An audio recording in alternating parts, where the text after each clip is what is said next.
نحمده ونصلي على رسوله الكريم اما بعد۔ قربانی کے حوالے سے 5 باتیں کرنی ہے۔ نمبر 1، قربانی کیا ہے؟ اس کے بارے میں صحابہ کرام رضوان اللہ تعالی علیہم اجمعین نے بھی حضور اقدس صلی اللہ علیہ وسلم سے عرض کیا، سوال کیا کہ یا رسول اللہ صلی اللہ علیہ وسلم، یہ قربانی کیا ہے؟ حضور صلی اللہ علیہ وسلم نے فرمایا، اے میرے صحابہ، یہ تمہارے باپ حضرت ابراہیم خلیل اللہ علیہ السلام کی یادگار ہے، سنت ہے۔ قربانی رضا الہی کے لیے ان مخصوص 3 دنوں کے اندر مخصوص جانور جو شریعت اسلامیہ میں متعین کیا گیا ہے اس کو ذبح کرنے کا نام ہے۔ یہ تو قربانی کے بارے میں قربانی کیا ہے۔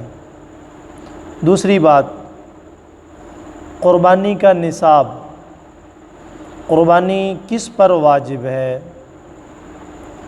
قربانی ہر اس شخص پر واجب ہے جس پر زکوٰۃ فرض ہے۔ قربانی اور زکوٰۃ کے لیے اس بات کو سمجھنا ہے کہ زکوٰۃ کے لیے مال پر قمری سال کا گزرنا ضروری ہے، قربانی کے لیے یہ شرط نہیں ہے۔ قربانی کے لیے صرف یہ شرط ہے کہ قربانی کے ان 3 ایام کے اندر ایک لمحہ کے لیے بھی جو شخص نصاب کو پہنچ جائے اس پر قربانی واجب ہے۔ اور صاحب نصاب یعنی کون ہے، کس سے صاحب نصاب کہتے ہیں؟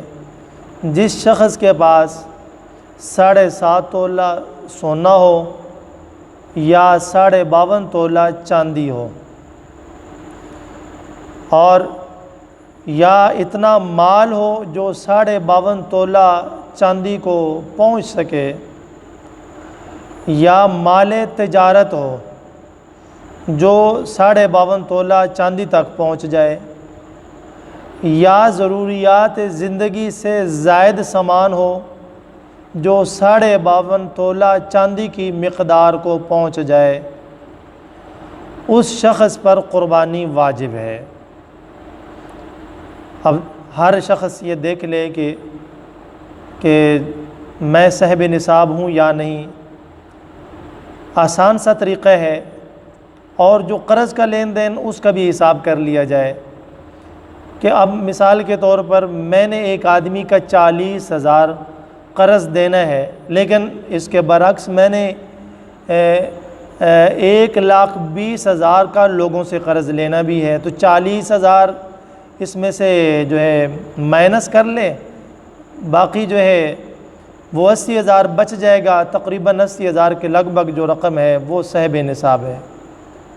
اگر چاندی نہیں ہے، 1 تولہ سونا ہے، اور آج تو 1 تولہ سونے سے بھی کم پر جو ہے وہ جو قیمت وہ بھی 52.5 تولہ چاندی کو پہنچ جاتی ہے۔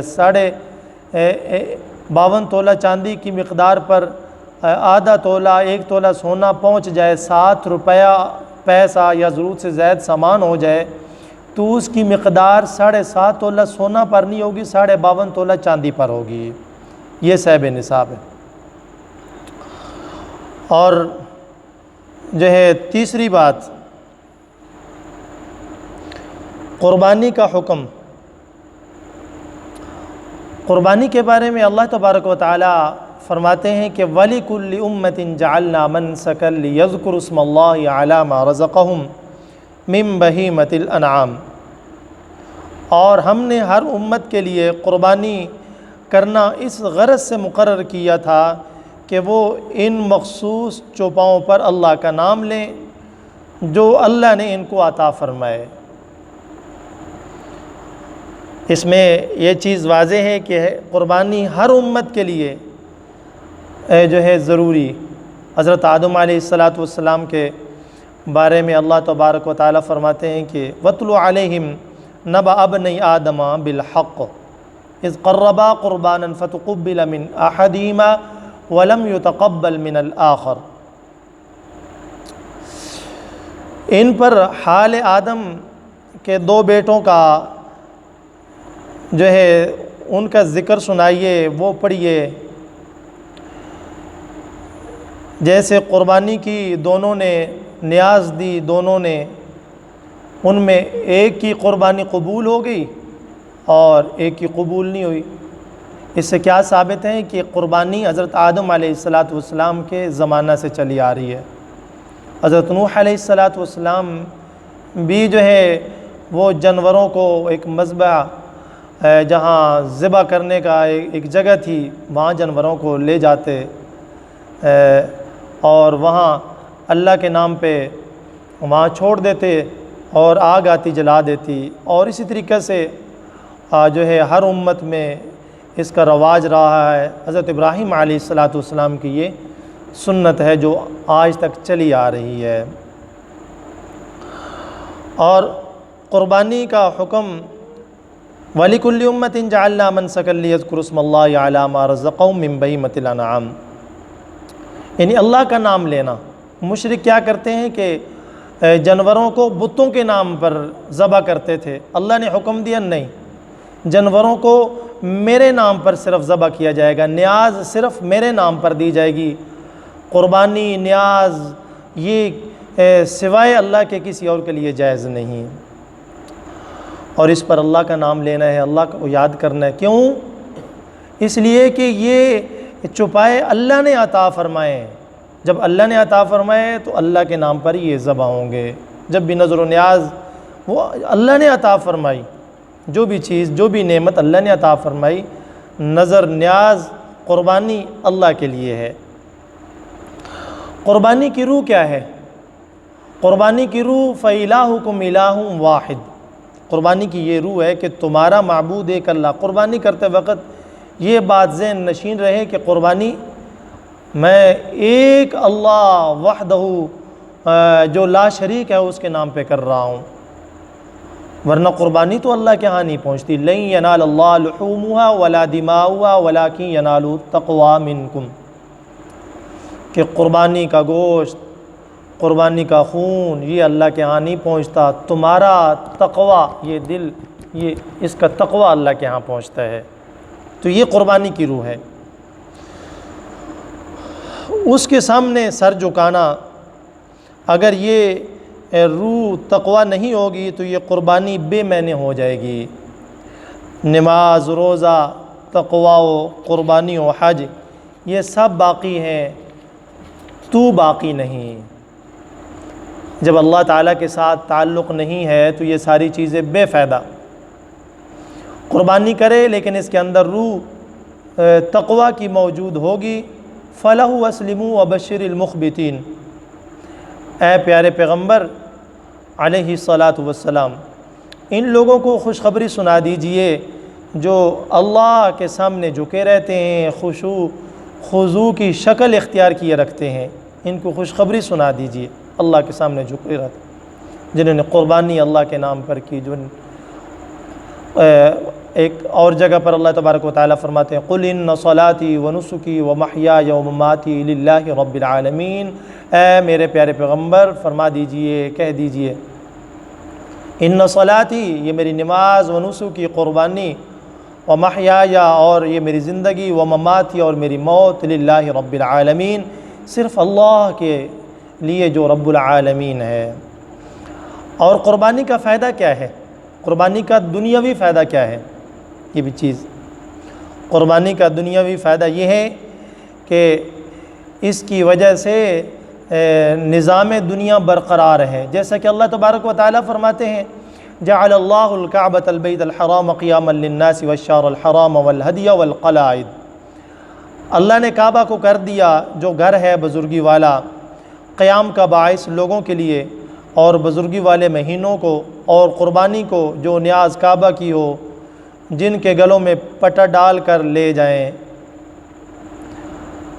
اس میں والہدیہ، قربانی ہے قربانی، اگرچہ اس کا تعلق حج کے ساتھ ہے، لیکن یہاں وضاحت ہے کہ قیام للناس، لوگوں کے جو دنیا میں قیام ہے وہ کئی وجہ کے ساتھ ہے، ایک وجہ قربانی ہے۔ جو وجوہات ہیں وہ ساری بیان اس آیت کے اندر ہیں، جعل اللہ الکعبۃ البیت الحرام قیاما للناس والشہر الحرام والہدی والقلائد۔ ان قیام دنیا میں ایک ذریعہ قربانی ہے، لہٰذا قربانی کو خوشی سے کیا کرو۔ ایک قربانی کا یہ دنیاوی فائدہ ہے۔ فضیلت کیا ہے؟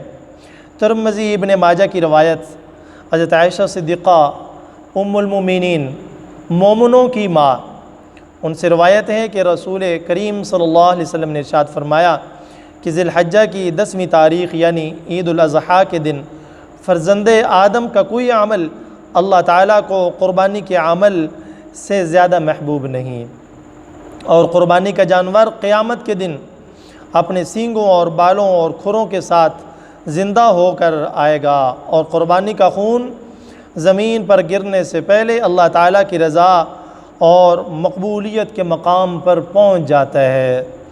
پس اے خدا کے بندو، دل کی پوری خوشی سے قربانی کیا کرو۔ اور کنز الاعمال جلد نمبر 5 صفحہ نمبر 88 حضرت ابو ہریرہ رضی اللہ عنہ سے روایت ہے، وہ فرماتے ہیں کہ رسول کریم صلی اللہ علیہ وسلم نے فرمایا کہ قربانی کے جانوروں کو خوب موٹا کرو، اس لیے کہ وہ پلسرات پر تمہارے لیے سواری بنیں گی۔ اب ایک مثال سے اس کو سمجھیے کہ کہیں بھی سفر کرنا ہو تو 2 چیزوں کی ضرورت ہے، ایک چیز زاد راہ ہے اور دوسری چیز سواری ہے۔ جب زاد راہ بھی اچھا ہو اور سواری بھی اچھی ہو تو وہ سفر آسان ہو جاتا ہے، چاہے جتنا بھی دور کا سفر ہو۔ تو آخرت کا سفر بہت لمبا سفر ہے، قیامت کے دن سے لے کر جنت کا سفر بہت لمبا سفر ہے۔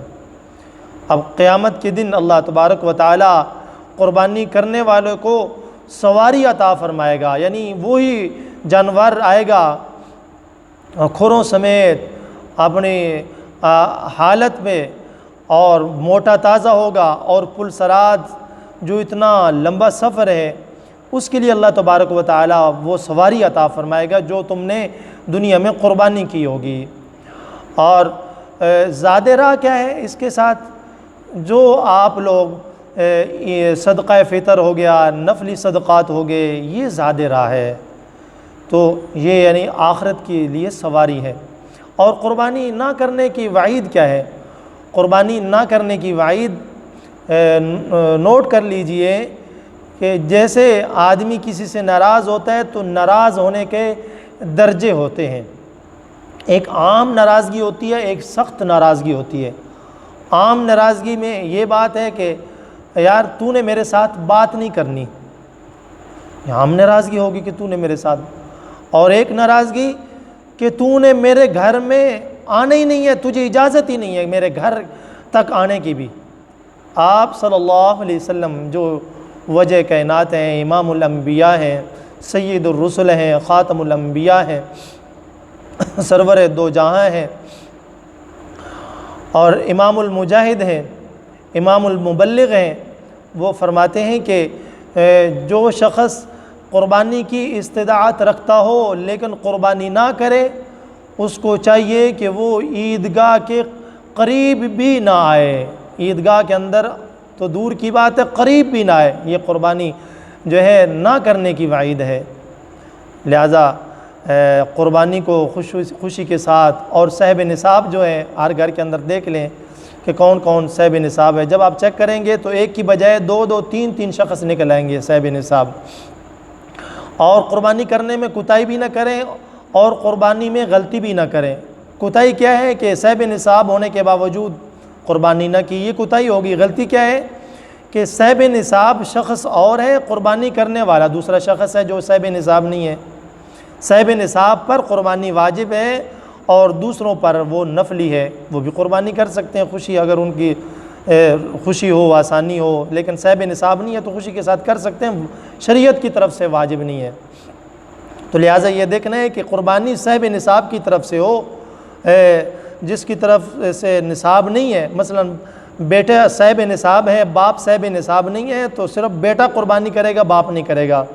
چھوٹا بھائی صاحب نصاب ہے، بڑا بھائی صاحب نصاب نہیں ہے تو چھوٹا بھائی قربانی کرے گا، بڑا نہیں کرے گا۔ یہ دل کے اندر یہ بات نہ ہے کہ میں اپنی جگہ میرے باپ کی قربانی ہو جائے یا میری جگہ جو ہے میرے بھائی کی قربانی ہو جائے، وہ نفل کے درجے میں چلی جائے گی۔ تمہارے اوپر اس قربانی کا وہی مطالبہ شریعت کی طرف سے برقرار رہے گا جو قیامت والے دن بھی ہوگا مطالبہ۔ اللہ تبارک و تعالی عمل کرنے کی توفیق عطا فرمائے۔ السلام علیکم ورحمۃ اللہ۔